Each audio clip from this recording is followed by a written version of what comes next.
السلام عليكم ورحمة الله وبركاته. معكم محمد. شايفين الكاسيت ده راكب في سوزوكي ماروتي. طبعا الكاسيت ده راح من زمان، كاسيت الصوابع. فاحنا عايزين نعمل تعديل بقى، لان المكان هنا طلع من الكاسيت مكان الصوابع بس، ما ينفعش تركب كاسيت عادي. فاحنا هنعمل تعديل، هنركب الكاسيت ده ناكاماتشي اهو بلوتوز، واشتغل على مالت. الكاسيت ده جامد يا جماعة، في الفئة السعرية حوالي 500 جنيه. الكاسيت ده عملي 100% وضمان سنة وقوي وكل حاجة. كاسيت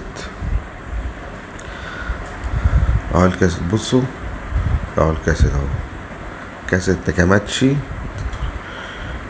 في دي وصلة المالتي لو حبيت تركب مالتي، لو انت عندك طرا مالتي، ودي فيشة الكهرباء والصوت، وده وصلتين صب ماشي. وده الضمان بتاعه سنة، وطبعا الكتالوج والفيشتين اللي هيركبوا. بص الريموت بتاعه صغير وشياكر الريموت.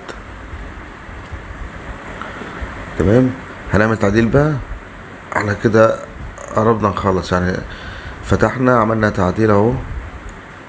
مكان الكاسيت ده كان طبعا طالع منه كان الصوابع بس، احنا فتحنا ده كله وتعبنا بصراحة بس عشان يركب الكاسيت ده، لان الكاسيت ده عدى وفات عليه وصوته ضعيف جدا.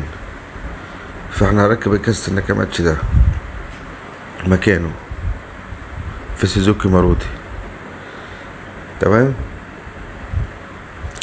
والكاسيت ده الكاسيت القديم طبعا شايفين الفتحة اهي. احنا وسعنا كده بس ناقصنا حاجة تانية، ان الكاسيت القديم بيشتغل على الكونتاك بس.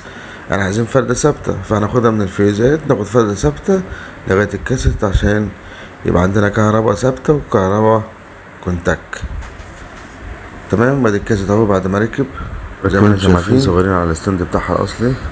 يبقى احنا ركبنا كاسيت وسماعتين. الكاسيت على الستاند الاصلي ده ركب اهو، ده صاحب العربية. والصوت طبعا اكيد اتغير. تمام.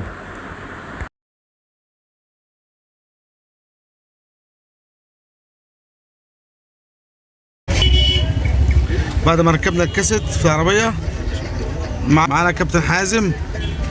يا استاذ حازم، ايه رايك في التعديل اللي عملناه في العربية عندك؟ ربنا يزيدك يا باشا عم حمادة، الله اكبر عليك. ربنا يزيدك كمان وكمان يا رب.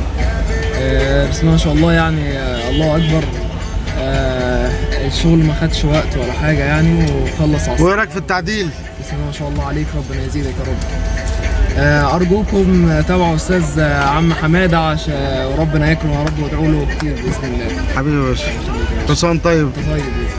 وده كان الكاسيت ناكاماتشي في سوزوكي ماروتي. كان معكم حمادة دي جي.